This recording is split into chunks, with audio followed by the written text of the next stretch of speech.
المجتمع وإدارة ضمان الجودة. كل جامعة في مركز أو وحدة التطوير وضمان الجودة. كنا في قبل شهرين يمكن بمعية عطوفة الدكتور سلطان أبو عرابي في برشلونة في مشروع ممول من تمغص عن ضمان الجودة. فوجدنا أن الأوروبيين عندهم 8 معايير لضمان الجودة. طبعا هذا لا يعني والله احنا عندنا اكثر عددا اكثر، ولكن بعض المعايير هون هم دامجينها بمعيار واحد. فالان نعمل ما يسمى بالماتشنج بين معايير ضمان الجوده في الاردن ومعايير ضمان الجوده في اوروبا، حتى انه احنا نستفيد من خبراتهم في هذه المعايير وكيف تطبيق هذه المعايير واليه منح شهاده ضمان الجوده ونطبقها ايضا، وهم يستفيدوا من تجربتنا ويكون هناك فائده مشتركه للجميع. لان قلنا انه هيئه الاعتماد من رساله الهيئه تتمخض في الارتقاء بمستوى اداء التعليم العالي وزياده القدره التنافسيه للجامعات، وهذا يتاتى من خلال تطبيق معايير الاعتماد العام والخاص، معايير ضمان الجوده ومعايير التصنيف واجراء اختبارات بالكفاءه للخريجين.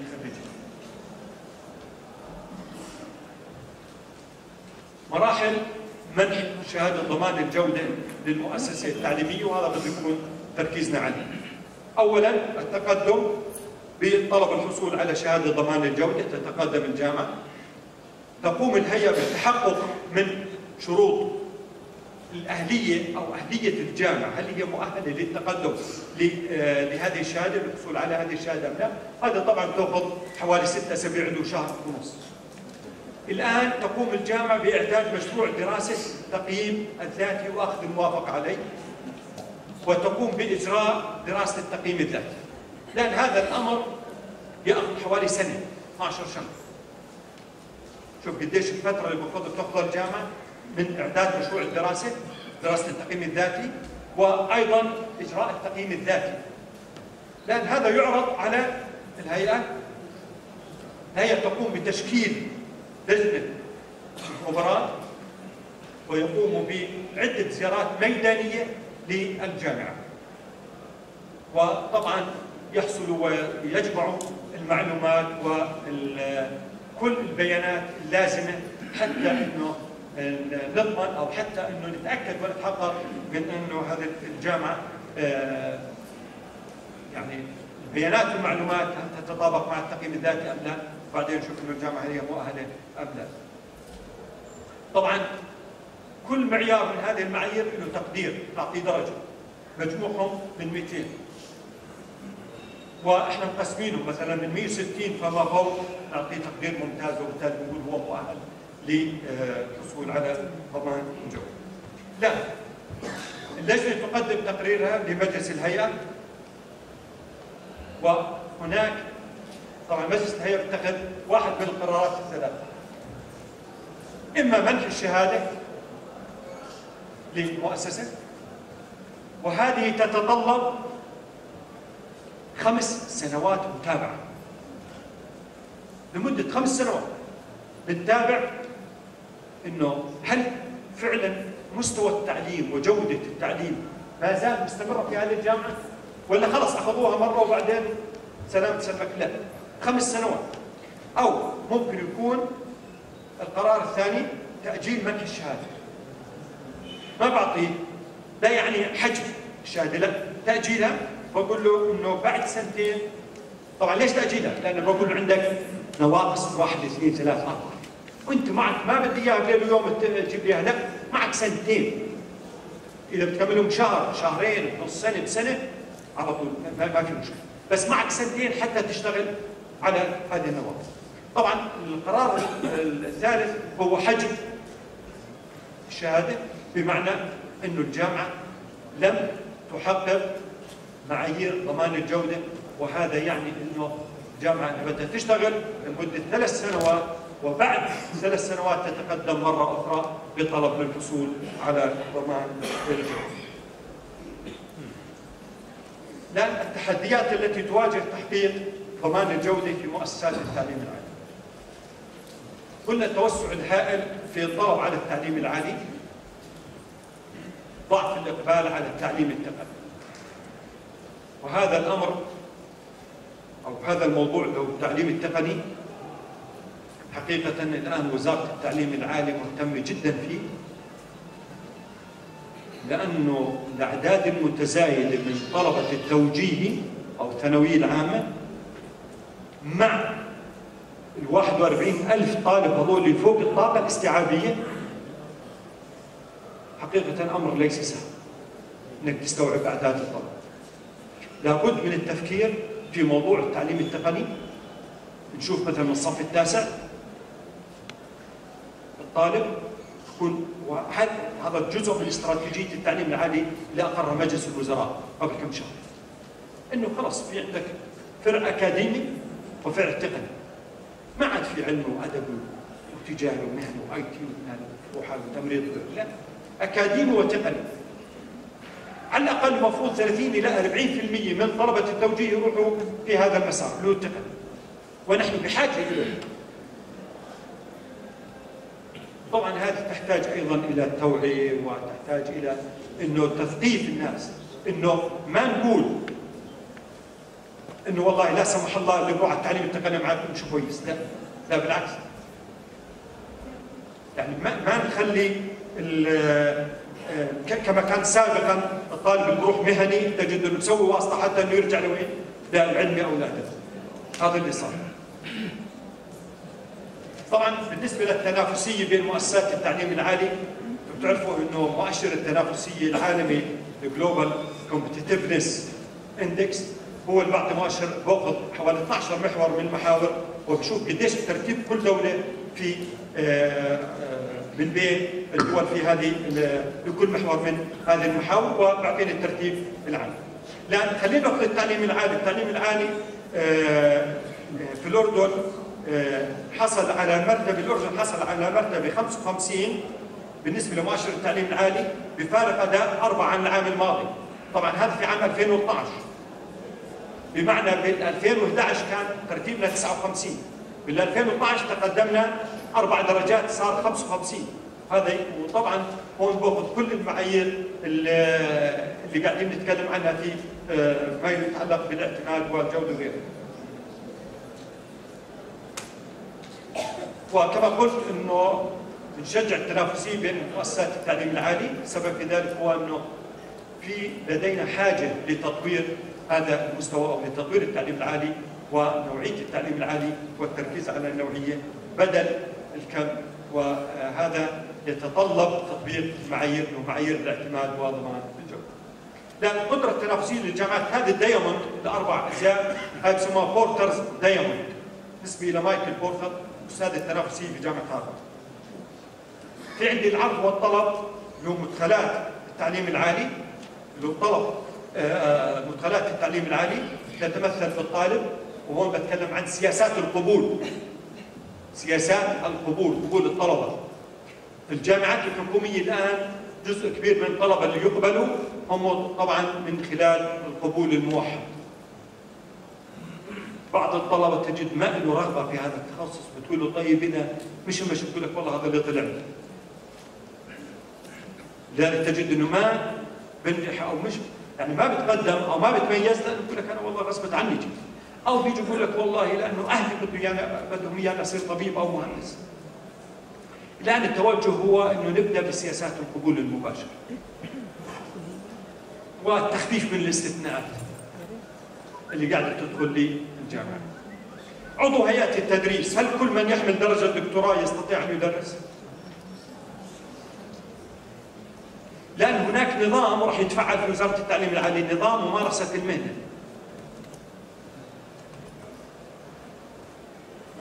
كيف الطبيب ياخذ شهاده ممارسه المهنه؟ يجب ان يكون عضو هيئه التدريس ايضا ضمن شروط. المناهج لابد من اعاده النظر في المناهج، للاسف الشديد في جامعاتنا بعض الجامعات تجد بتقول له بدك تعيد النظر في الخطه الدراسيه بحيث تواكب التطورات العالميه. بيجي الله وكيلك الماده الاجباريه ممكن تسوي اختياري او الاختياري برجعه اجباري. هذا بيجي يقول لك والله هي الخطه موجوده. اخوانا ما كم مادة فيها ما يسمى بالILO Intended Learning Outcomes، المخرجات. ما هو الهدف من هذا المادة؟ أنا بعرف كنا لما زمان كانوا يقول والله فلان بده يقربها، تلاقي بروح على كتاب بيقول هل الشاب ترسم منه ترجمة للعرب والفصل المادة؟ شو الهدف من المادة؟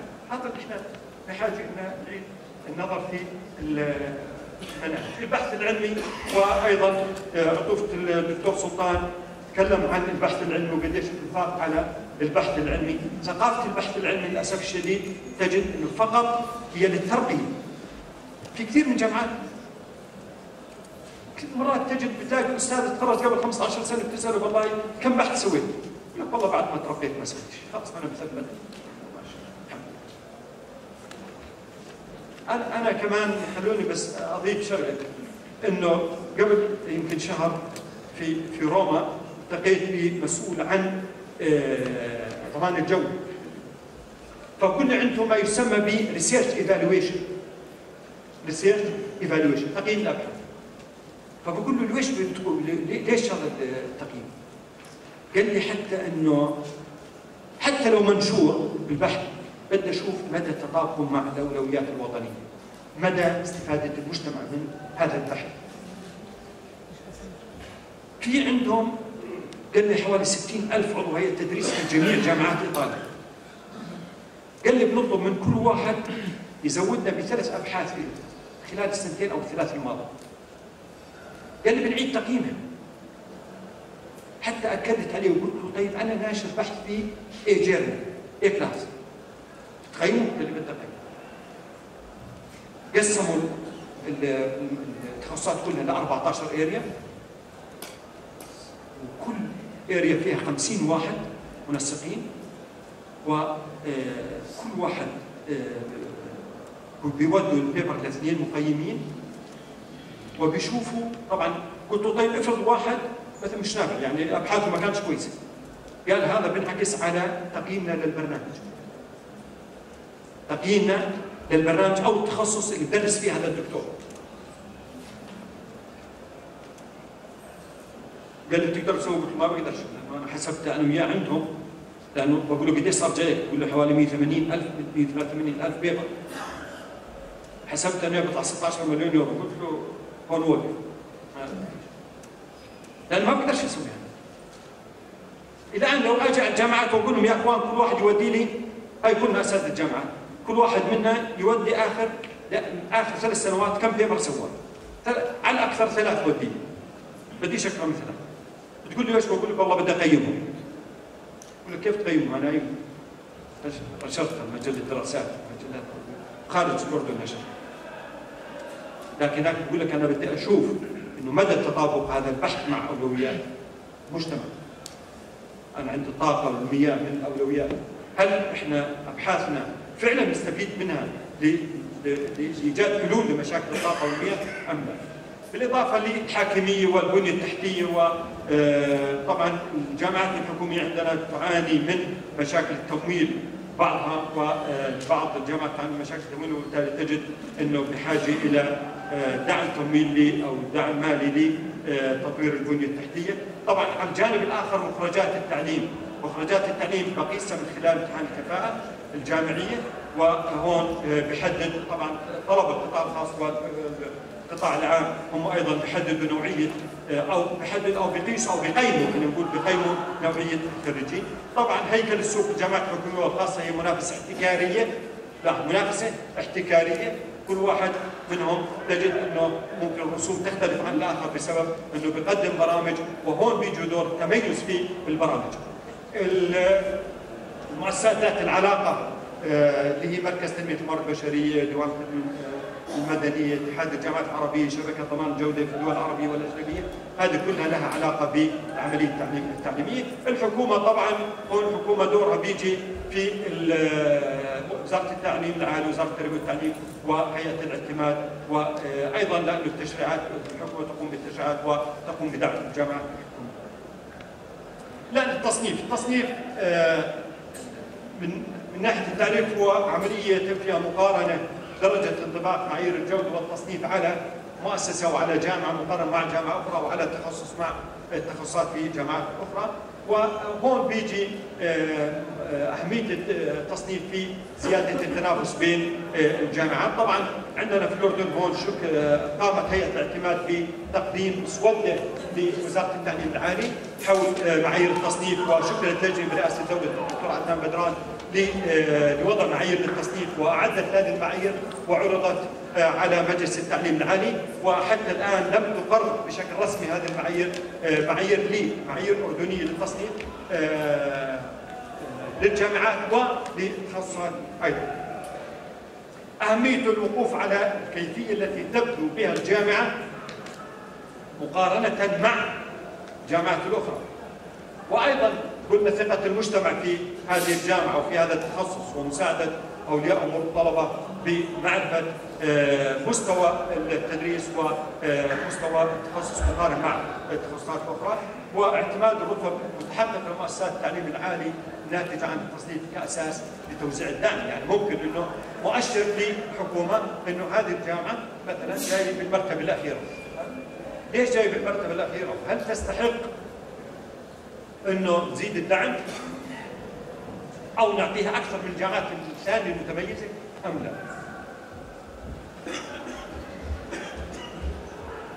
الآن المركز الوطني للاختبارات أنشئ عام صدر قانون في عام 2008 لإنشاء المركز الوطني للاختبارات، وقلنا أنه من أهمه هو إجراء الاختبارات لقياس مخرجات العملية التعليمية.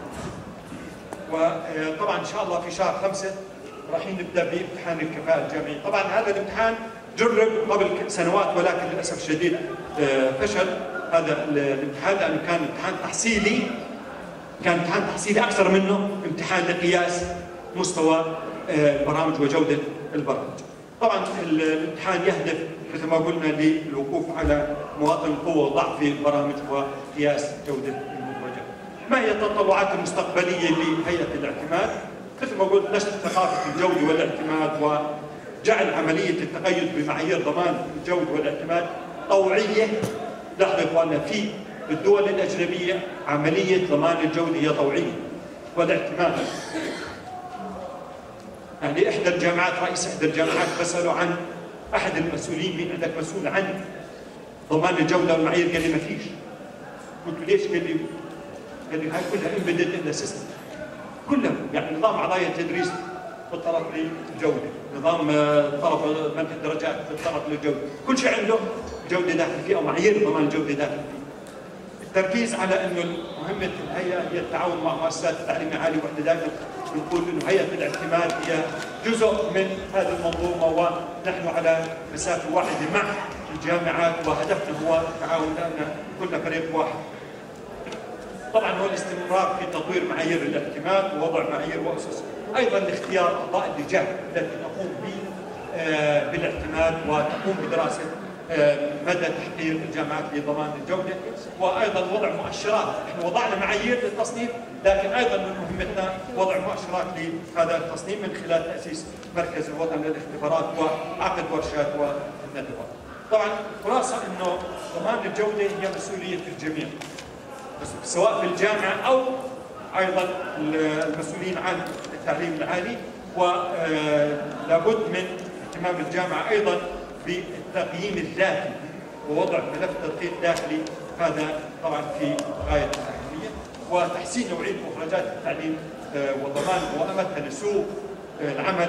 هذا يتطلب ضمان جودة التعليم اللي من ركائزه له تدقيق الداخل أو تدقيق الذاتي، وهذا يحتاج أيضا لعمل وجهد مشترك بين المسؤولين أو القائمين على قطاع التعليم العالي. أشكركم على حسن الاستماع، والسلام عليكم ورحمة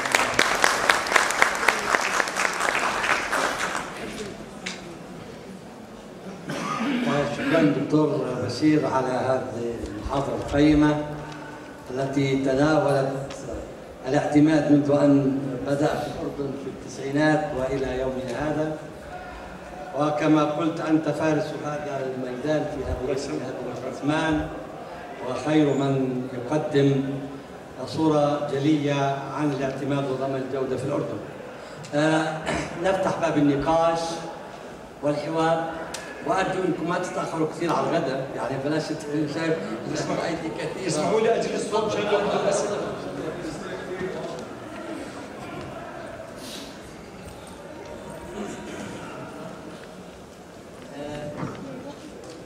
هل خلينا نسمع الدكتور. هذا موجود الدكتور، ناخذ كل ولا ناخذ مجموعه؟ كل مجموعه. طيب نتفضل من اليمين، مستمعين من اليمين. تسمحوا لي كل واحد يقدم نفسه. بدنا ميكروفونات شباب، وين الميكروفونات؟ تفضل، مين معاه الميكروفون؟ شرف. باختصار دكتور داود عبد الملك بس لو سمحت، لانه يعني خلينا مشان نقدر ناخذ العدد الاكبر، بلاش الواحد ياخذ اكثر من دقيقتين، يعني خلي فرصه لزملائنا، بلاش تعقيبات كثيره، اذا في مناقشه تكون محدوده في الزمن. تفضل. دكتور داود عبد الملك، رئيس تحرير المجله العربيه لضمان جوده التعليم الجامعي تابع اتحاد الجامعات العربيه من اليمن. انا اريد ان انقل الهم من هم اردني الى هم عربي، وأوجه الكلام للاتحاد. فأهلا وسهلا بالإخوة بالاتحاد. أقول أنه ينبغي ألا نلهث وراء الاتجاهات العالمية التي ممكن لا تساعدنا على تحقيق أهداف تنموية في المنطقة العربية. مثلا أضرب مثال، موضوع التصنيف. تحدثنا قبل عامين في موضوع التصنيف. التصنيفات أغلبها تركز على البحث العلمي، فلو اشتغلنا في موضوع البحث العلمي والتصنيف على أساس البحث العلمي ما بنطلع في الموضوع. أيش أولوياتنا؟ هل هو البحث العلمي للنشر باللغة الإنجليزية؟ لأنه أغلب البحوث باللغة الإنجليزية والرانكينج تتم باللغة الإنجليزية. لكن أنا لو وضعت مثلا من أولويتي، أنا في اليمن عندي الأمية 50%، ممكن أشجع الجامعات على إسهام طلاب الجامعات. أحد المعايير للتصنيف في اليمن إنه إيش أفضل جامعة ساهمت في محو الأمية.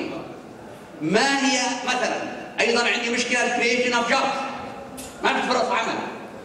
إذا ما هي الجامعة أو الجامعات اللي تسهم في خلق فرص عمل من خلال مشاريع؟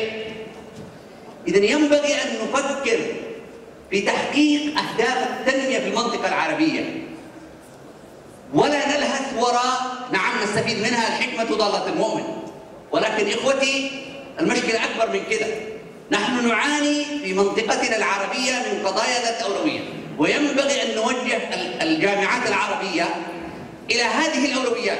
وأدعو الإخوة في الاتحاد أن يكتبوا policy papers لوزراء التعليم العالي العرب، ويكون لنا دور ضابط بحيث نسهم في تطوير جودة، في تطوير تصريف، في تطوير ما يمكن من خلال البوليسي بيبرز التي يمكن أن تسهم بها في المنطقة العربية. شكرا لك.